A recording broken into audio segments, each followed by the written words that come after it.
My technology presentation is on virtual field trips.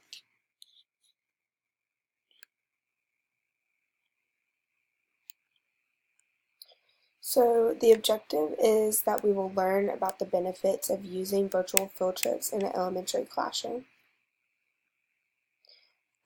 This is just a few reasons why you should use virtual field trips in the classroom. One is that it helps students make connections to the real world. Um, Another one is that it makes the impossible possible. Like some students probably don't get to see some of the things that you could see with the opportunities of virtual field trips. Um, and it opens your students up to the real world as well and eliminates the cost barrier because you don't have to pay for a virtual field trip. You just have to find them, and then there's just so much you can do with them. Um, I added a QR code to the bottom for the website that I found some of these reasons and more as well. Some examples of places you can go on a virtual field trip are like the White House, Mount Rushmore, Statue of Liberty. You could go to an aquarium. Um, this again is a QR code. I think there's 15 different examples on that website that I found. This is an example of like a Statue of Liberty virtual field trip that I thought was kind of cool. Alright class, time to go on a field trip. Alright kids, it's time to say goodbye to Berkeley Glen, to get on a plane to go to New York City and visit the Statue of Liberty. Here we are, the Big Apple. Now it's time to head over to the New York Harbor and get on a ferry to head to Liberty Island, where we will see the Statue of Liberty.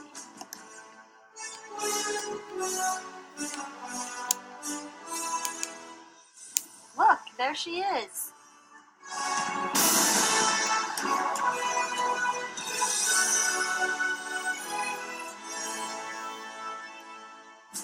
The Statue of Liberty, also known as Lady Liberty, is one of America's famous symbols of freedom.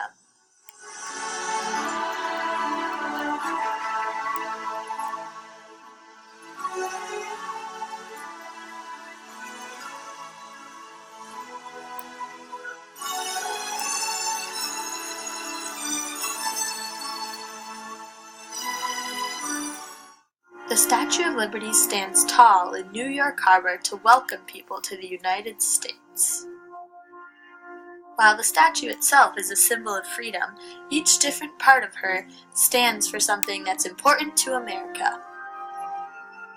As you can see, her crown has 7 spikes on it. These stand for the 7 seas and the 7 continents that are all around the world. Do you see those little black squares under the spikes of her crown? Those are actually windows. People can travel up inside the statue to the top and look out and see New York City. This is what it looks like from inside. As you can see, the statue is holding a torch in her right hand. This torch stands to light the way to freedom. The Statue of Liberty's torch is made out of pure gold and is lit up at night so you can still see it. In the statue's left hand is a tablet, and on it it says July 4th, 1776. This is America's Independence Day, where it finally became free. Would you believe that the Statue of Liberty was actually a present? A country called France, which is very far away across the Pacific Ocean, gave it to us as a present for our independence. The Statue of Liberty is actually made out of copper like a penny. The reason that it's green is because that it is oxidized, which means that over time the statue turned green, just like if you'd left a penny outside for a really long time. This is what the statue's face would look like if it had not been left outside and the copper didn't oxidize. It would still be brown like a penny. Can you guess how tall the Statue of Liberty is? If you guessed 151 feet, you would be right. The height of the statue is equal to 11 cars stacked end to end. Lady Liberty's left hand is as long as an average adult giraffe. Her right arm is as long as an average school bus. Can you imagine that? It takes visitors 354 steps just to reach the crown. Whew, sounds tiring. Well, that was a great trip. I learned so much.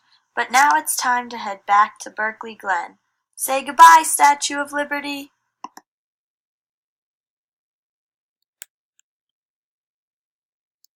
So that's just one example of a virtual field trip. They're usually educational.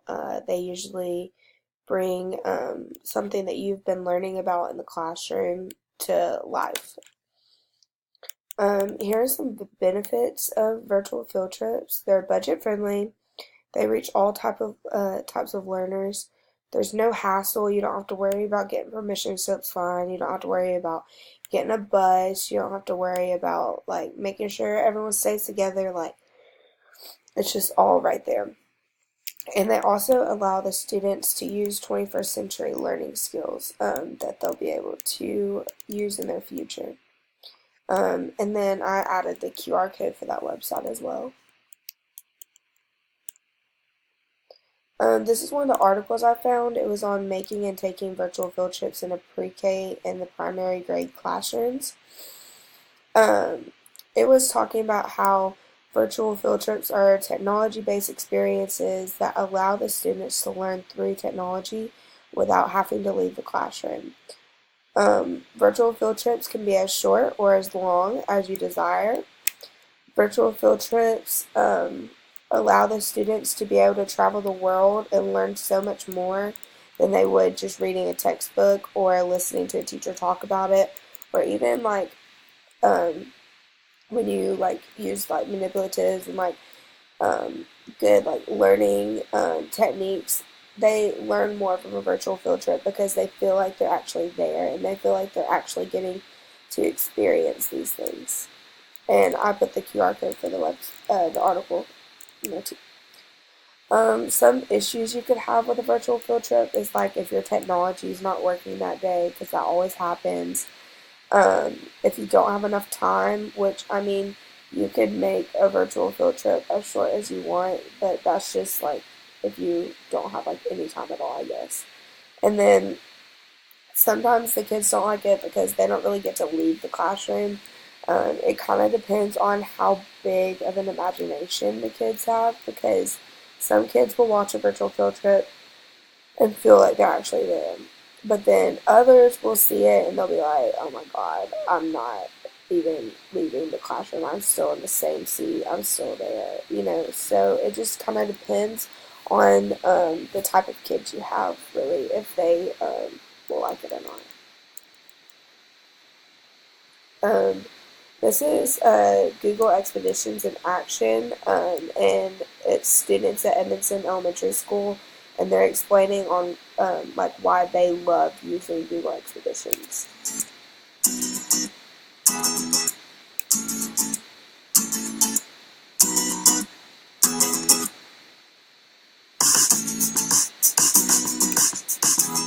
We have had the awesome opportunity to have Google come to our school, and we get to test out and be involved in the expedition program. So we're able to take our students on virtual field trips to places and to see things in places that they couldn't have seen before. I liked when we were into the jungle and there was this orangutan guy who was just staring at you. I like monkeys, so yeah. I like going to Mexico and the Caribbean because we were underwater, so we got to see the fish and it was peaceful, and there was like sea turtles and all different types of animals. I wish each and every parent could hear the oohs and ahs of their students as they actually experience the things that previously they've read about and imagined in their learning. Through Google Cardboard and going through one of the over 180 expeditions currently being beta tested, the students were able to actually immerse themselves into their own learning, walk around under the ocean, go through the air with astronauts, and even be in a cage surrounded by sharks if they were studying marine life. Just seeing the look on their faces when they first put that up to their eyes and they realized we get to do this today. Just their expressions of, whoa, you've got to look at this. I can't believe it. Just their excitement about learning is so exciting to see.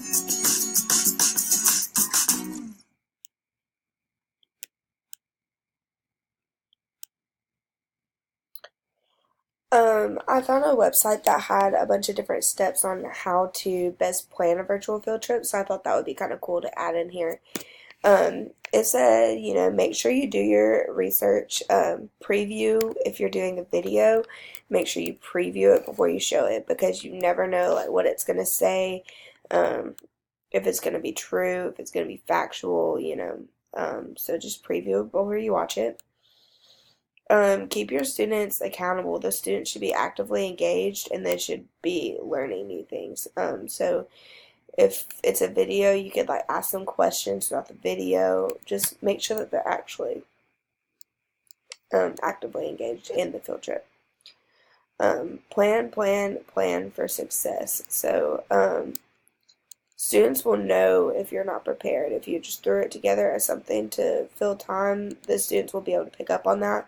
So you need to be like very prepared when you're doing a virtual field trip, or else it'll just seem like you're showing them a random video.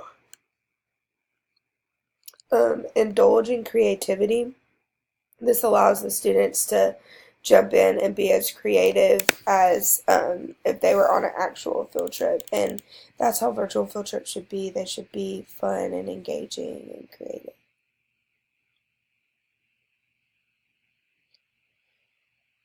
This is some ways to use virtual field trips in reading and social studies. For social studies, you can take a virtual field trips to places that will help your students learn about different historical places. For example, like the White House, or like the Natural History Museum, or like the one I showed y'all of the Statue of Liberty. For reading, you can take your students on a virtual field trip that will allow them to read or listen to someone read. For example, there's like virtual libraries that the students could explore. This is ways that they could be used in math and science.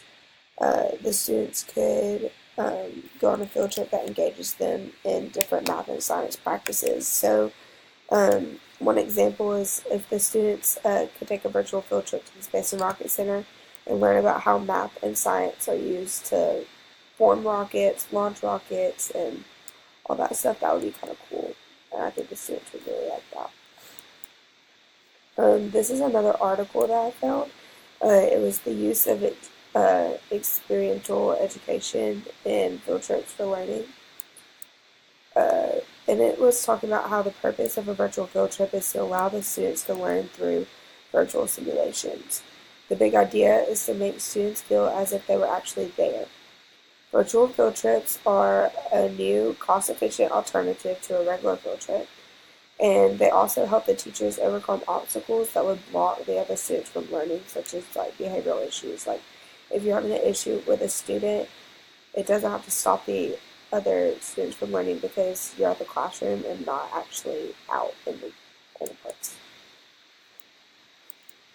Here is a video where Google Expeditions was on school and the newspaper reported.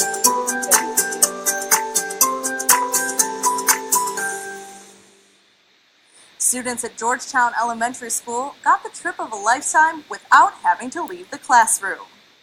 Google recently visited their school to take kids on a virtual field trip through their Expeditions program, which allows students to use technology to travel to places where a school bus can't. As we look more and more at our students and being future ready and the opportunities to participate in things that maybe they normally wouldn't get an opportunity to participate in, Google Expeditions just offers that. It's a way for kids to go all over the world, like I said, even to the moon. It broadens their learning and helps them to just see things that they might not ever get to see. Through the special cardboard viewfinder, students saw a 3D virtual